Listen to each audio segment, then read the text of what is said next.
Why is there a random box on the table? And why does it say top secret? Oh, I forgot that I left it here. Thank you for noticing. Wait, what? How could I not notice? You literally put it right out on display. Well, since you asked, that is actually a gift I received when I went on vacation last week. The resort where I stayed was very adamant about getting rid of them. If you don't remember, I spent last week relaxing in South Florida, at one of my favorite resorts, Mar-a-Lago. Shit.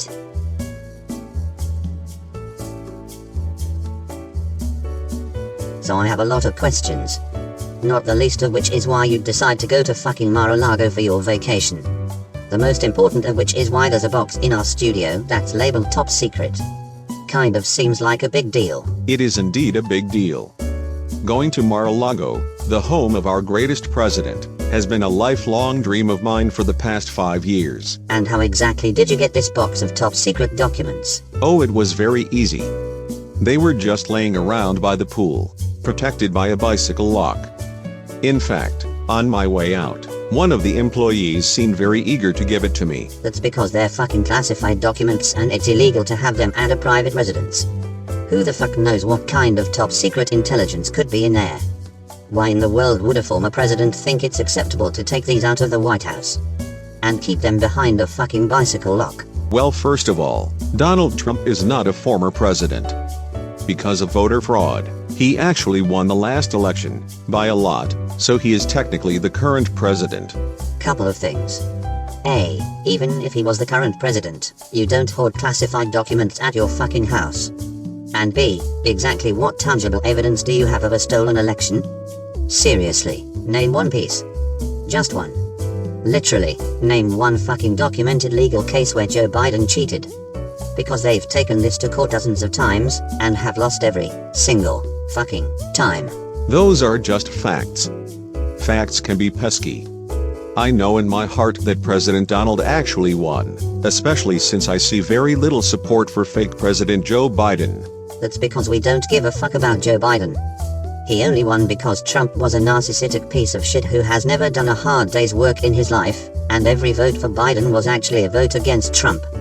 Biden is boring as shit, and way too old to be president, but at least he wasn't a fucking open criminal con artist who never actually had policies, just culture war bullshit that he uses to take advantage of people who get most of their news from Facebook memes. It sounds like you may have a case of Trump derangement syndrome. What the fuck does that mean? That is when you dislike our God Emperor President Trump, but for no actual reason. Oh. Do you want a reason? How about how he has zero connection to the working man? He was born into billions of dollars and has never lifted a finger. Has the fucker even driven a car before? Or used a screwdriver?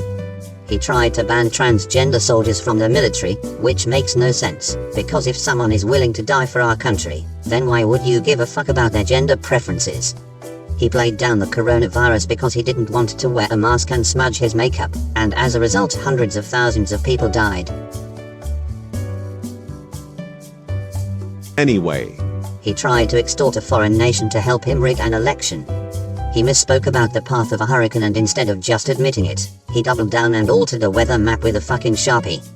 He approved a tax program that literally only benefited the super rich, while lying about how it would help the working class.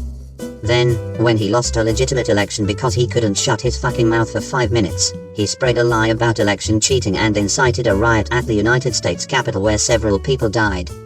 And that's just off the top of my head. Wow, it sounds like you have a very serious case of Trump derangement syndrome indeed. I believe that you have been watching too much fake news. Jesus Christ, just because you don't like what the news has to say, it doesn't mean it's fake.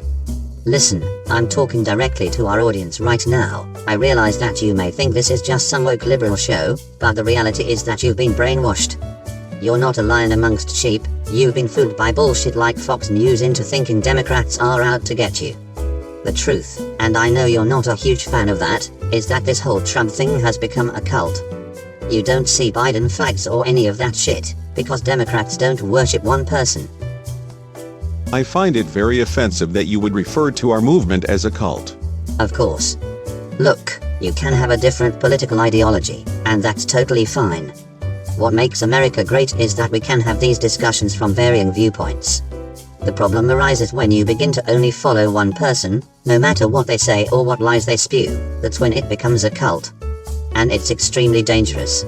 If at this point you still love Donald Trump, then nothing I can say, and nothing he does, will ever stop you from worshipping him, so there's no point in talking about it.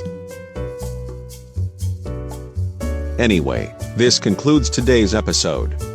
I hope that you were able to look past the fake news and appreciate the greatness of Donald Trump for what he is, despite him stealing classified documents.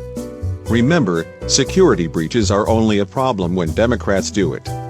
Because unlike every other person on the planet, Donald Trump is the only one who doesn't lie. Now if you excuse me, I have to go sign the paperwork for my new Ford F-150. I'm given to understand that driving one is a way of telling the world that I have very large reproductive organs. We'll see you next week.